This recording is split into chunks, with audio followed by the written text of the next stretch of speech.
গোপালনগর ঘুরতে এসে সকালবেলা আমরা বেরিয়ে পড়েছিলাম ওদের গ্রামটা একটু ঘুরে দেখার জন্য। তো সেই ভিডিওটাই আমি তোমাদের সঙ্গে শেয়ার করছি। তো আমরা দুজন মিলে কিন্তু সকালবেলা বেরিয়ে পড়েছিলাম একটু ওদের গ্রামটা ঘুরতে। তারপর দেখো আমার জামাইবাবু আর ওর দিদির ছেলে এখানে এসেছিলো আমার মেয়েকে নিয়ে। আসলে ও কান্না করছিল, ওকে রেখে এসেছিলাম তাই। আর ওই পাশে যে সর্ষে ক্ষেতটা দেখছো না, ওখানে আমরা এসেই কিন্তু কিছু রিলস ভিডিও বানিয়ে নিয়েছিলাম। তারপরে আমার মেয়ে এলো, ওকে নিয়ে কিন্তু আমরা সবাই মিলে ঘুরবো। তারপর ওর পাপা ওকে দেখাচ্ছিলো যে এটা ছিল কিন্তু বাঁধাকপি, দেখো। তো এটা কিন্তু সবে সবে হচ্ছিলো, হয়নি পুরোপুরি। তো তারপর আমরা একটু সামনের দিকে এগিয়ে গেলাম। তো আমার জামাইবাবু আর এটা ছিল কিন্তু আমার দিদির ছেলে। আর এই বাঁধাকপিটা কিন্তু বেশ বড় হয়েছিল একটু।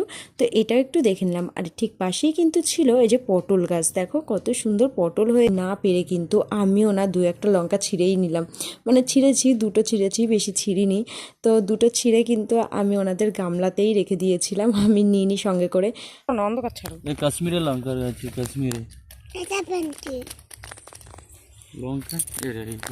কিন্তু ওখান থেকে বেরিয়ে আমরা